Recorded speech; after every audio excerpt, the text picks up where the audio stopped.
Bonjour, bienvenue au cours de conception de gabarit de montage. Cette semaine, un complément d'information que je vous donne concernant le calcul des tolérances géométriques.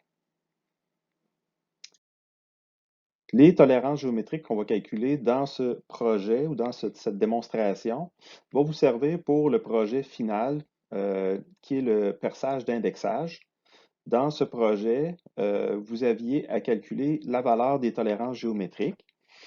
Maintenant, étant donné qu'on n'a pas beaucoup de temps à la fin de la session et puis que c'est quand même assez complexe, j'aimerais ça qu'on le fasse ensemble. Donc, je vais vous faire en démonstration comment calculer les tolérances géométriques pour ce projet-là. Donc, en même temps, j'en profite pour vous donner un peu d'explication puis revenir sur la théorie qu'on a vue en tolérance géométrique et dimensionnelle. Donc, le principe de base, lorsqu'on veut évaluer quelle va être la précision des tolérances géométriques dans notre projet, eh bien, ça va toujours partir d'une équation de base. Donc, l'équation, on la connaît déjà. C'est la somme des tolérances. Donc, on pourrait l'écrire comme ça. Donc, la somme des tolérances devrait être égale ou plus petit à la somme des jeux minimums. OK? Donc, ça, c'est notre équation de base. Donc, ce que ça veut dire, c'est que lorsque j'ai des pièces qui s'assemblent les unes avec les autres, il va y avoir des jeux dans certaines pièces. Et plus il va y avoir de jeux entre les pièces, plus je vais pouvoir me permettre d'avoir des tolérances géométriques qui sont larges. OK? Donc, les deux sont tout à fait reliés un avec l'autre. Donc, plus j'ai un mécanisme qui est, je dirais, imprécis, plus je vais pouvoir avoir des tolérances géométriques qui vont avec ça aussi, qui vont pouvoir être plus imprécises. Donc, les deux vont se suivre là, vraiment là, de façon proportionnelle. Donc, je vous donne un exemple. Dans vos notes de cours de tolérance dimensionnelle de la session passée, vous avez eu des exemples dans vos notes. Donc, celui-là, c'en était un exemple. Donc, on faisait un calcul de tolérance géométrique de perpendicularité de l'axe d'un pivot qui s'insère dans un alésage. Donc, on vient exagérer ici les déformations pour vous montrer comment on va établir le calcul. Donc, à la session passée, je suis passé rapidement là-dessus pour vous donner tout simplement les équations puis les appliquer directement. Maintenant, si on se penche un peu plus là-dessus, je vous ai retracé ici en rouge une chaîne de cotes, dans le fond. Parce que ce qu'on fait lorsqu'on fait l'équation de la sommation des tolérances égale la sommation des jeux minimum, eh bien, c'est une chaîne de cotes. OK? Donc, on va s'en aller en négatif dans cette direction-là. C'est la précision d'une pièce. Et je m'en vais dans le sens positif pour la précision d'une autre pièce. Et ça va me donner le jeu minimum. OK? Donc, ça ressemble beaucoup au calcul de chaîne de cotes qu'on faisait à la session passée. Donc, pour chacun des mécanismes qu'on va avoir, les équations vont varier en fonction de ce que j'ai besoin de faire comme calcul, c'est-à-dire où est-ce qu'il va y avoir des jeux dans mon système. Donc, l'équation que ça nous donnait ici, c'était la tolérance de perpendicularité de la première pièce plus la tolérance de la deuxième pièce va être égale au jeu minimum.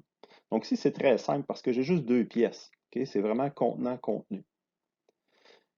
Dans les exemples qu'on avait vus dans la théorie, on se rendait jusqu'à trois pièces. Okay? Donc ça restait quand même assez simple. Dans le projet que vous avez à faire actuellement, qui est le gabarit de perçage indexé, vous allez avoir à peu près une douzaine de contraintes qui vont se combiner pour arriver à un seul perçage, une seule position de perçage. Donc, c'est là que ça va devenir plus complexe. Donc, on va passer de 3 pièces à 12 pièces, ou c'est-à-dire 12 tolérances importantes pour réaliser une géométrie. Donc, on va y aller de façon méthodique pour que ça reste simple. On va prendre le temps de regarder c'est quoi les étapes importantes pour réussir à faire notre calcul de tolérance. Tout d'abord, je dirais qu'on doit cibler tous les ajustements qui vont être à faire. Donc, les ajustements contenant-contenu, les chaînes de cotes, si vous en avez dans votre projet, et les tolérances géométriques. Donc, ces trois affaires-là devront être identifiées grosso modo en partant. Donc, on va se faire un dessin qui va nous montrer dans plusieurs directions, parce que là, on fonctionne en trois dimensions. Donc, en X, Y, Z, il pourrait y avoir des tolérances qui sont différentes. Donc, quand j'aurai ciblé toutes ces choses-là qui sont importantes, eh bien, on pourra se dire que le restant des cotes, ça va être des cotes dimensionnelles standards. C'est-à-dire qu'on va utiliser les tolérances générales pour ces dimensions-là. C'est tout le reste. Donc, ça peut être usiné comme non usiné. Ça peut être des dimensions sur des pièces brutes, sur des pièces achetées, etc. Mais ce ne sera pas des pièces qu'on va calculer en tolérance. OK? Donc, nous, on va vraiment se concentrer sur les pièces avec des ajustements, des chaînes de cotes et des tolérances géométriques. Donc, ce travail de préparation-là va nous permettre une certaine réflexion sur comment les tolérances vont influencer la position des éléments. Les cotes identifiées vont évoluer en cours d'analyse des tolérances, c'est-à-dire que vous allez vous faire un plan de match en partant avec ces schémas-là, mais ce plan de match-là va évoluer au fur et à mesure qu'on travaille dans le projet et qu'on fait les calculs. Donc, ça ne veut pas dire que parce que vous partez avec un plan de match ou je dirais, un schéma des tolérances que vous allez calculer, ça ne veut pas dire que ça va être la même chose tout au long de l'évolution de l'analyse.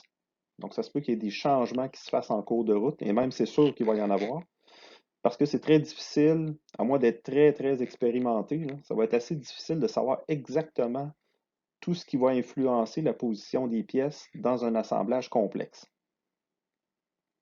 Ensuite, la valeur des ajustements contenant-contenu, donc les feuilles Excel qu'on va calculer, il faut que ce soit fait en premier, parce que c'est ça qui va nous permettre de faire les calculs pour les valeurs géométriques. On va avoir besoin de certaines valeurs là-dedans pour faire le calcul des tolérances géométriques. Donc, c'est important de les faire en partant.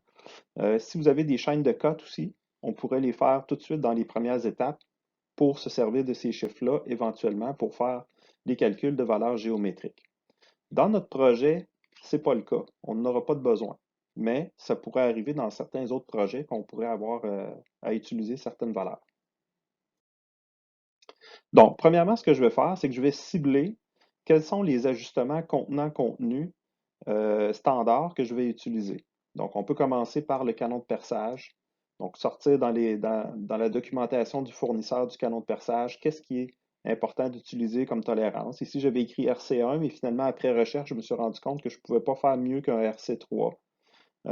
Ensuite de ça, pour l'ajustement des goupilles, au début, j'ai fait des tests avec du LC1, LC2, c'était trop précis, c'était trop difficile à fabriquer.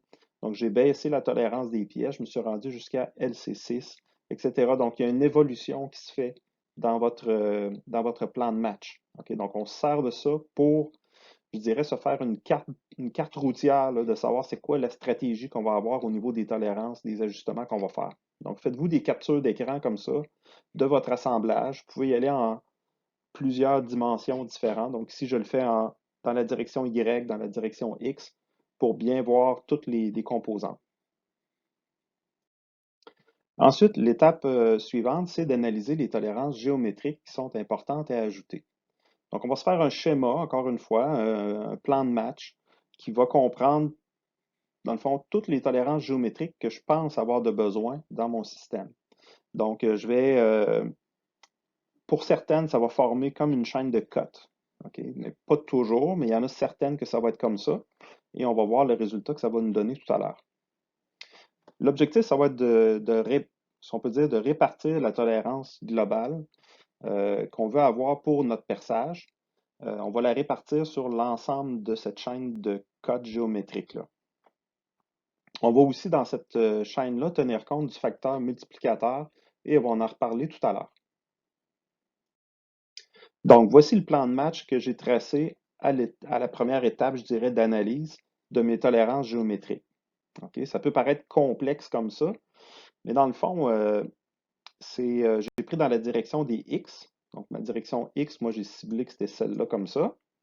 Donc, dans ma direction X, ce que je veux faire, dans le fond, c'est percer ce trou-là ici. C'est ça qui est important. Donc, comment je vais faire pour me rendre à percer ce trou-là de façon précise? Bien, il va falloir que je passe par toutes ces cotes-là, dans le fond, et que je m'en revienne jusqu'ici, jusqu'à ma pièce pour mon perçage. OK? Donc ça va former comme une boucle, comme une chaîne de codes géométriques que je vais utiliser. Donc ça, c'est important je dirais, de se faire un schéma, là, ça va être quoi les tolérances, en gros, là, que je vais avoir besoin d'utiliser. L'autre chose aussi que je vais avoir dans ces tolérances-là, c'est que à la base ici, j'ai une tolérance géométrique qui va servir à aligner, dans le fond, pour la précision d'alignement de la perpendicularité des pièces. Celle-là va être vraiment à part du reste. Et j'en ai une troisième aussi qui est à part, et c'est avec celle-là que je vais commencer. Donc, la troisième qui est à part, on va peut-être le voir dans l'autre diapositive.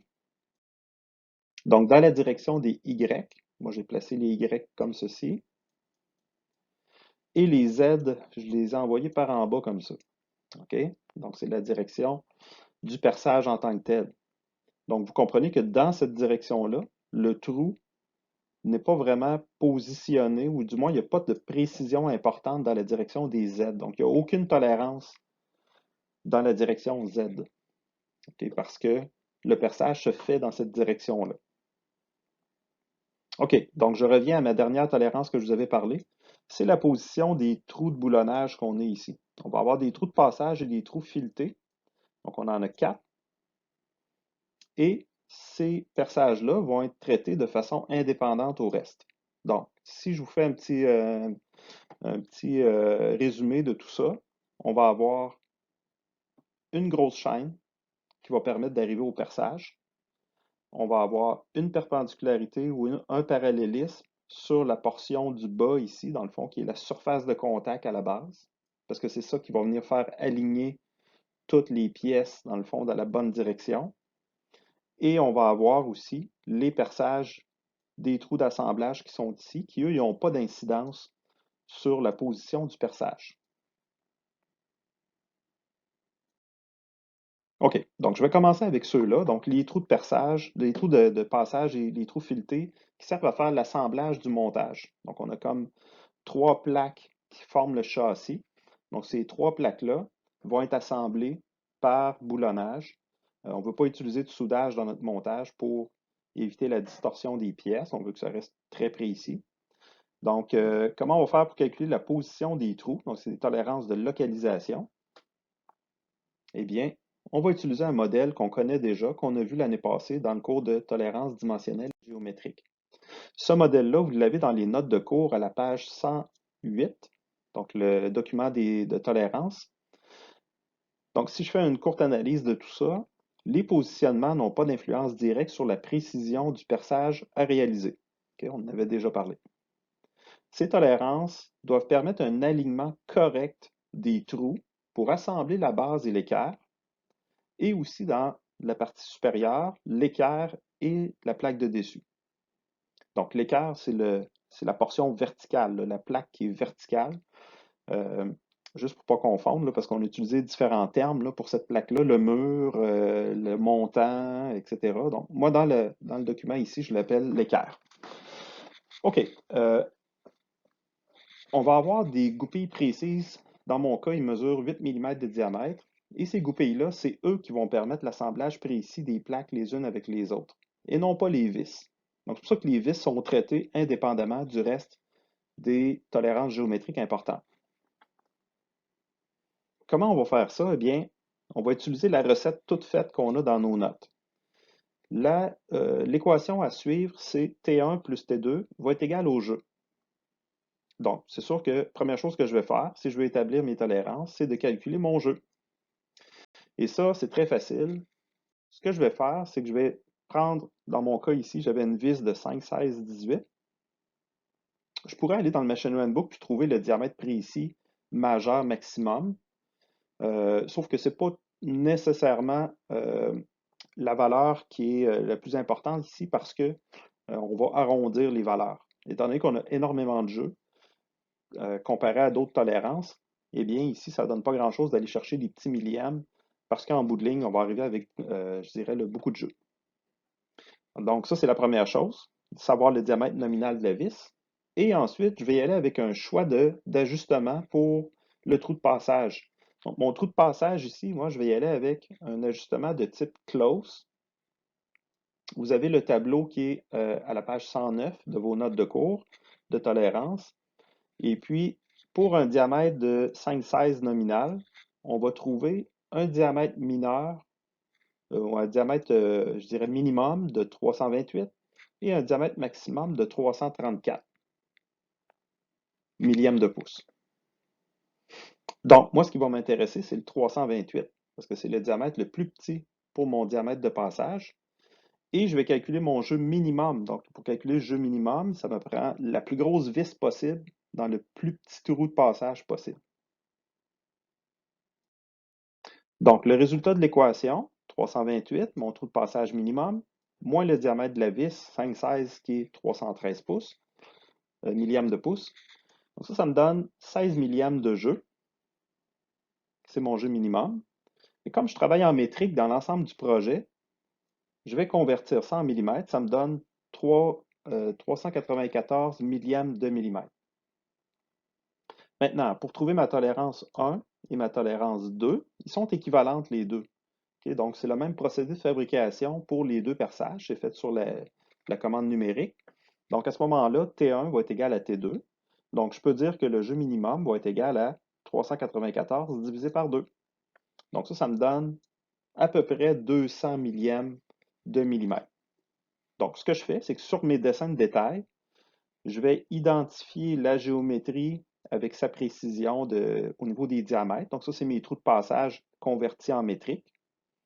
Ça, c'est le diamètre du chambrage avec sa profondeur. Et je rajoute ma tolérance de positionnement qui va être à 200 millièmes. Et ici, vous remarquez que j'ai rajouté un symbole maximum de matière. Pourquoi? Parce que si je ne suis pas au diamètre le plus petit, eh bien, ça va me permettre d'accepter la pièce plus facilement au niveau du positionnement. Donc, plus j'ai de jeu, plus je peux me permettre d'avoir une tolérance qui est large. Okay? Donc, on se souvient du cours de tolérance où on faisait le calcul au maximum de matière, puis les essais qu'on pouvait faire au laboratoire pour accepter plus de pièces. Maintenant, euh, si vous avez, je donne un autre exemple, le trou fileté qui est dans la pièce équerre, donc la pièce verticale. Le trou fileté, lui, je ne peux pas utiliser le maximum de matière. Je dois utiliser le symbole P. Pourquoi? Parce que je ne peux pas vérifier le diamètre d'un trou fileté directement. Okay? C'est trop difficile. Donc, je dois utiliser un goujon ou une pièce de référence, une vis de référence qui a un beau diamètre. Et je vais ainsi vérifier sa position avec cette pièce-là. Et je vais m'assurer que sa position est correcte en utilisant ce genre de pièce-là. C'est la même chose pour la base aussi. Je vais utiliser les mêmes tolérances, les mêmes dimensions. La seule différence qu'il y a avec la base, c'est que le chambrage doit être un petit peu plus profond ici parce que la plaque de base est plus épaisse. OK, ça nous amène à la deuxième étape du calcul des tolérances géométriques. Et ici, on va parler des tolérances nécessaires pour arriver à respecter le positionnement du trou à percer. Donc, le trou à percer, c'est dans ma pièce ici. Donc, c'est ce trou-là ici qui est le plus important. C'est ça qui est le but de notre montage de perçage, c'est d'être capable de percer ces trous-là de façon très précise avec un décalage angulaire qui va être toujours uniforme. Donc, on va avoir des trous répartis uniformément sur le contour de la pièce. Donc, on le voit ici en jaune. J'ai tracé le chemin qu'on va suivre pour réaliser cette position-là. Et là, je travaille uniquement en X. OK? Je ne peux pas travailler à la fois en X puis en Y parce que les moyens de visualisation qu'on a, ça serait un petit peu difficile de vous montrer ça en deux dimensions en même temps. Et comme je vous avais expliqué tout à l'heure, il n'y a pas de tolérance ou d'analyse qui va se faire dans la direction des Z. Le Z est comme ça. OK? Donc ça, c'est la direction du forêt. Donc à ce moment-là, la pièce est fixe dans cette direction-là. Il n'y a pas de mouvement, il n'y a pas de précision à y avoir parce que la pièce est mobile. Okay? Le forêt est mobile, donc je n'ai pas à analyser dans la direction des Z. OK, donc si je commence avec la direction des X, la stratégie qu'on va faire, c'est que je vais évaluer c'est quoi la précision que j'ai pour mon trou et je vais répartir cette précision-là sur chacune des tolérances géométriques que j'ai sur le chemin. Donc la première tolérance géométrique, ça va être du positionnement. Ensuite, j'ai d'autres positionnements pour mes goupilles. Je vais avoir du parallélisme. Donc, il faudra que les surfaces ici soient parallèles, OK, pour avoir un beau positionnement. Si à partir du moment où c'est plus parallèle, ça va faire varier l'orientation du perçage, donc ça va venir changer la position du trou. Donc, il faut prendre le temps d'analyser chacune des tolérances. C'est ça qui est long.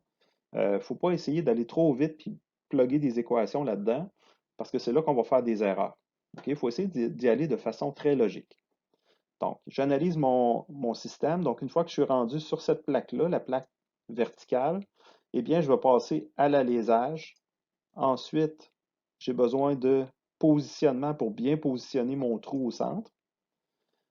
Et ainsi de suite. Donc là, je continue du positionnement, de la coaxialité. Ici, je mettrais plus une coaxialité peut-être sur l'arbre et un positionnement sur le plateau, etc., etc. Donc, je m'en vais comme ça. Puis, je vais suivre tout le chemin et je vais me rendre jusqu'à mon perçage. Je fais la même chose, mais en Y. Donc, je vais avoir une chaîne de tolérance qui va former une boucle, mais cette fois-là dans la direction Y. Donc, je m'excuse pour c'est un peu gribouillé, là, mais l'idée, c'est que c'est le même principe. Donc, cette fois-là, je vais travailler dans l'autre sens, dans la direction des Y, qui est ici. Donc, il y a des contraintes ou des tolérances géométriques qui vont se répéter par rapport à ce que j'ai fait dans l'autre direction.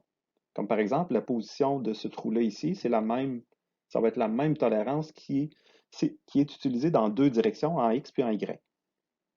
Donc, je vais avec ça. Qu'est-ce qui va faire bouger mon perçage si je le regarde de face, là? Donc, mon canon de perçage est comme ça. Donc, qu'est-ce qui va faire varier la position, mais dans le sens des Y, comme montré ici. Tout à l'heure, on analysait dans la direction X. Donc, je vais avoir besoin de cette position-là. Ensuite de ça, je vais avoir besoin d'une bonne position des goupilles, la numéro 2, et ainsi de suite. Donc, j'y vais avec les autres tolérances. Donc, la position du trou au centre.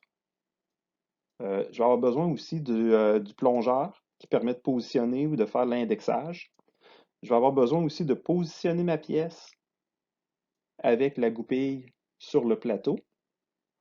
Encore une fois, c'est du positionnement, et ainsi de suite. Donc, je vais faire le tour comme ça, puis aller analyser chacune des positions importantes. Et des tolérances aussi. Des fois, c'est de l'inclinaison, des fois, c'est du positionnement, etc. OK, mais en fait, tout ça paraît bien compliqué, mais vous allez voir que c'est assez simple. Le principe, c'est que toutes les tolérances, donc tous les intervalles ou les précisions des tolérances de cette chaîne-là vont être les mêmes.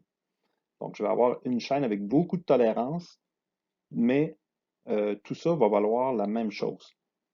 Donc, on va répartir, dans le fond, la tolérance totale sur chacune des tolérances. Si on veut être vraiment encore plus précis dans notre analyse, on pourrait faire varier certaines tolérances pour faciliter l'usinage. On va savoir que le tournage, par exemple, c'est un procédé qui est plus facile d'avoir une bonne précision. Donc, je pourrais baisser la tolérance de ces valeurs-là, donc c'est-à-dire aller chercher une valeur plus précise pour le tournage et prendre de la tolérance, puis en mettre un peu plus pour l'alésage, par exemple, qui est plus difficile à obtenir en usinage. Maintenant, l'effet multiplicateur, je vous explique ça, ça va se répercuter dans nos équations. L'effet que ça va avoir, c'est par exemple, si on regarde la partie équerre de notre montage, si vous avez une tolérance, puis là je la regarde ici là, pour que ce soit un petit peu plus gros à la base, si j'ai une erreur d'alignement, donc de parallélisme entre les surfaces, si j'ai une erreur de 1 mm à la base, eh bien, quand on va être rendu dans la partie supérieure, on va avoir une erreur qui va valoir 8 mm. OK?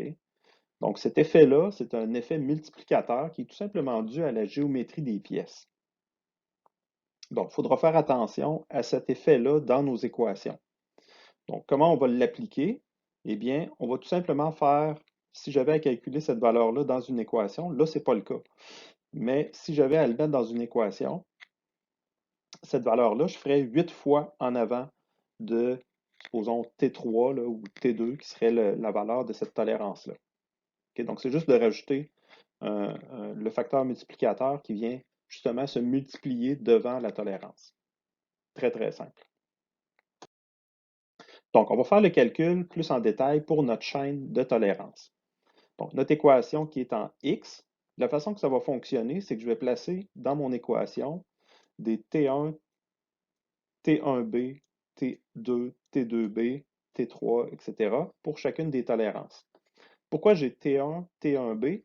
Eh bien, si je prends par exemple la valeur numéro 2 ici, la tolérance numéro 2, qui est une tolérance de positionnement, le T1, dans le fond, c'est la tolérance de positionnement sur la plaque de dessus, mais la contrepartie de l'autre plaque, qui est la plaque équerre, de ce côté-là, elle aussi va avoir une tolérance de positionnement.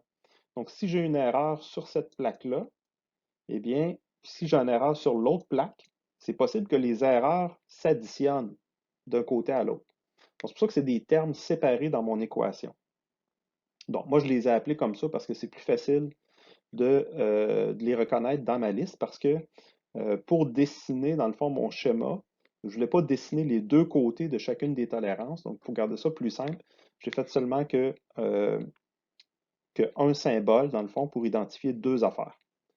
Maintenant, il y a certaines pièces, comme le canon de perçage, que lui, il n'y a pas de contrepartie. Okay? Donc, c'est la première pièce ou la première tolérance de notre assemblage. Et ensuite, c'est le trou percé. Okay? Donc, pour celle-là, il n'y a seulement qu'une tolérance de localisation qui est identifiée comme la T1. Ici, je l'avais rajouté comme T1B, mais ce n'était pas bon. C'était plus pour la démonstration. Ensuite, donc, tous ces facteurs-là, T1, T2, etc., vont être égales à la tolérance totale de perçage.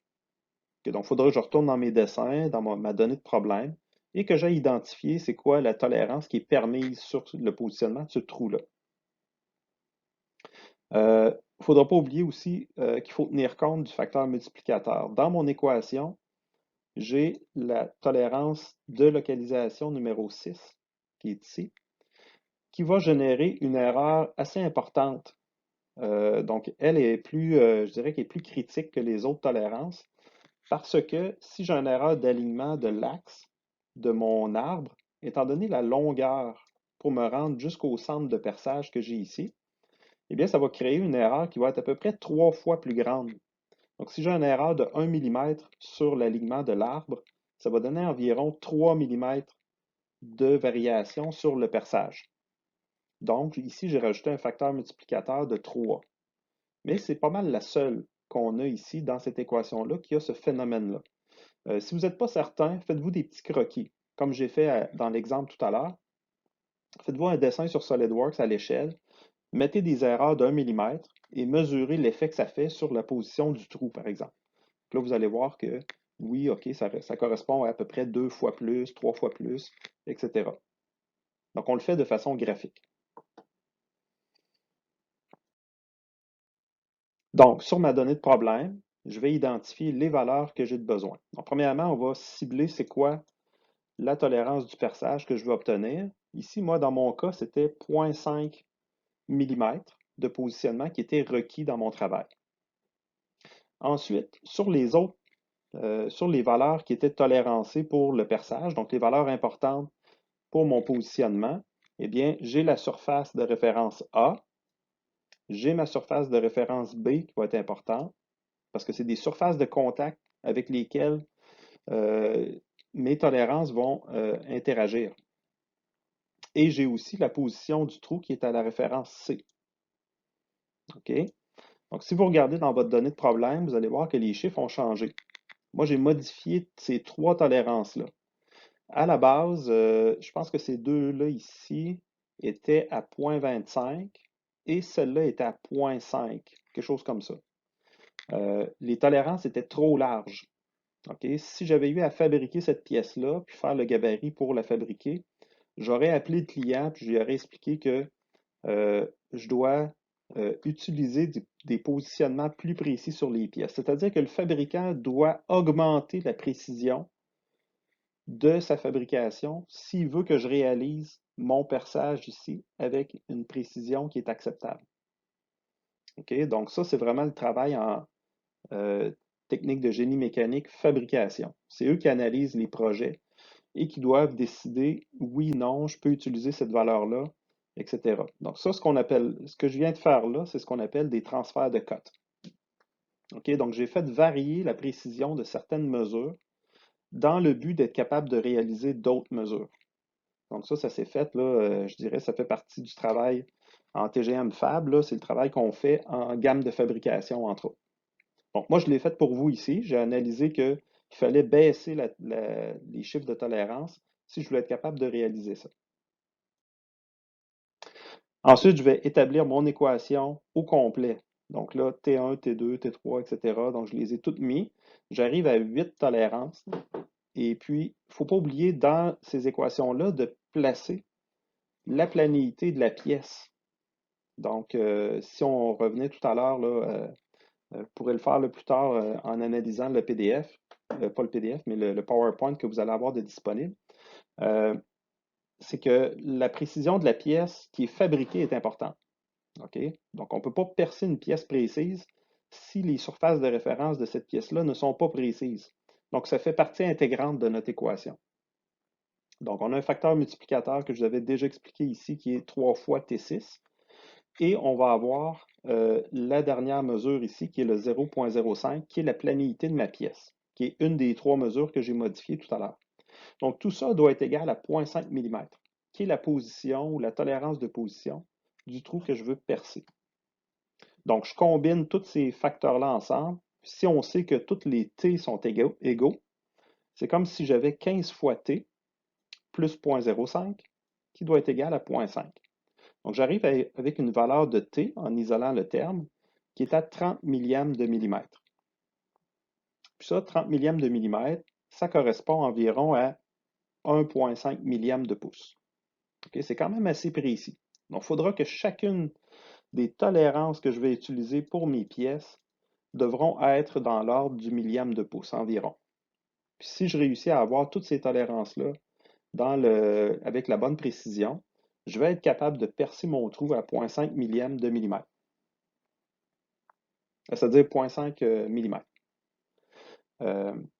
Donc, je reviens encore sur le fait que les arbres, par exemple, sont plus faciles à usiner que les alaisages. Donc, on pourrait balancer ces valeurs-là. Donc, on pourrait dire que sur T1, par exemple, je trouve que c'est trop difficile de faire du 30 millième de millimètre. Donc, je pourrais augmenter sa valeur et en prendre sur les autres pour compenser. Maintenant, dans la direction Y, c'est le même principe. Donc, je vais analyser chacune des tolérances que j'ai à faire pour arriver à mon arbre, à mon perçage, c'est-à-dire. Et puis, il ne faut pas oublier qu'il y a certaines valeurs ici qui vont être multipliées, comme la valeur T4, okay, qui est le positionnement de mon arbre. Donc, j'ai un facteur multiplicateur de 3 aussi dans cette direction-là. C'est la même tolérance. Mais ici, j'ai des tolérances qui sont différentes, comme par exemple la position des goupilles sur le plateau, position du plongeur. Donc, ces choses-là en Y ont une influence un peu, donc, qui sont différentes, qu'on n'avait pas dans l'autre chaîne de cotes. Au total, j'arrive avec 13 fois la valeur T, plus 0,10, qui est en fait l'addition de la position d'un des perçages, donc le perçage qu'on a ici sur la pièce, et aussi la concentricité de la pièce. Okay, donc, c'était la surface de référence D. Donc, j'arrive avec un calcul qui me donne la tolérance T qui est à 0,3 mm. Donc, ça donne aussi que c'est le même, dans le fond, j'arrive à la même tolérance que pour en X, mais c'est tout à fait une coïncidence. Okay, je n'ai pas fait de calculs spéciaux pour arriver exactement à la même valeur. Donc, qu'est-ce qu'on fait si ça n'arrive pas à la même valeur? Donc, si j'arrive avec une valeur supérieure, mais ça veut dire que j'ai besoin de moins de précision en Y. Donc, si j'ai des cotes qui se répètent en X puis en Y, ben, je vais prendre les valeurs les plus précises. Et puis, si c'est des cotes uniques en Y, ben là, je n'ai pas le choix, je dois prendre cette valeur-là. Dans le fond, on va toujours prendre la tolérance la plus précise, soit en X, soit en Y, soit en Z. Maintenant, comment je vais représenter ces valeurs-là sur mes dessins? Là, ça va être une partie importante pour vous. Donc, la première pièce, c'est la pièce du dessus, la plaque du dessus. je l'ai dessiné au complet. Donc, j'ai fait le dessin de détail au complet avec toutes ces dimensions et j'ai inscrit en plus les valeurs. Donc, la T1, par exemple, qui est une valeur de 30 millièmes, ici, c'est une cote de positionnement. La cote va se faire par rapport à A, B et C. Donc, c'est le trou, dans le fond, de positionnement pour le canon, le drill bushing. Et puis, on va se servir des surfaces de référence A, B et C. Moi, A, je l'ai identifié comme étant la surface du dessus. B, c'est la surface d'extrémité du côté gauche. Et le C, qui est la surface en bas ici sur ma vue de dessus. Donc, on va s'appuyer, dans le fond, avec un montage d'usinage. On va venir s'appuyer sur ces surfaces-là et on va usiner tout ce qu'il y a à usiner dans la pièce. Comme par exemple, je vais venir surfacer la pièce ici, je vais venir faire un usinage avec la milling pour enlever un peu de matière ici, pour m'assurer d'avoir un beau parallélisme et un bon fini de surface. Donc, vous aurez les valeurs pour réaliser ce dessin-là. Si jamais vous avez des choses un peu différentes, c'est pas grave, on va prendre quand même les mêmes valeurs de tolérance géométrique. Vous n'avez pas nécessairement besoin de répéter, d'inscrire, c'est-à-dire les T1, T2, etc., comme moi j'ai fait là. C'était plus pour que vous compreniez d'où viennent les chiffres. C'est pas très compliqué dans le fond parce que c'est les mêmes chiffres qui reviennent partout. La seule différence qu'on va avoir, c'est pour les trous de passage des vis, qui va être légèrement différent. Ici, on est à 0,2, comme on avait calculé, à la première étape de calcul. Maintenant, pour les autres pièces, je vais vous donner, par exemple, pour la plaque de base, je vous donne uniquement les tolérances que j'ai calculées.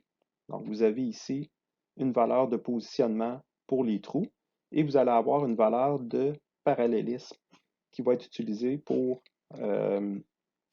bien positionner la plaque verticale, donc l'équerre. Pour cette pièce-là, il n'y a pas d'autre tolérance géométrique.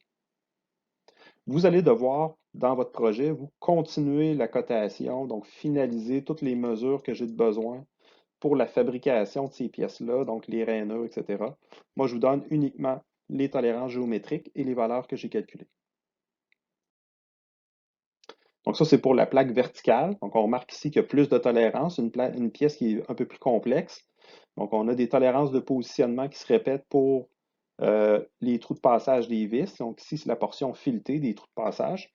Et vous avez les trous pour les goupilles, donc qui vont se répéter 4 fois. On n'a pas besoin de mettre, c'est-à-dire que ça se répète 2 fois, et on n'a pas besoin de mettre plusieurs fois les tolérances géométriques. Donc, une seule fois avec la dimension de perçage des tolérances, c'est suffisant. On a inscrit que c'est 2 fois la même chose, puis c'est assez. Pareil comme pour les trous de passage, c'était 4 fois la même chose.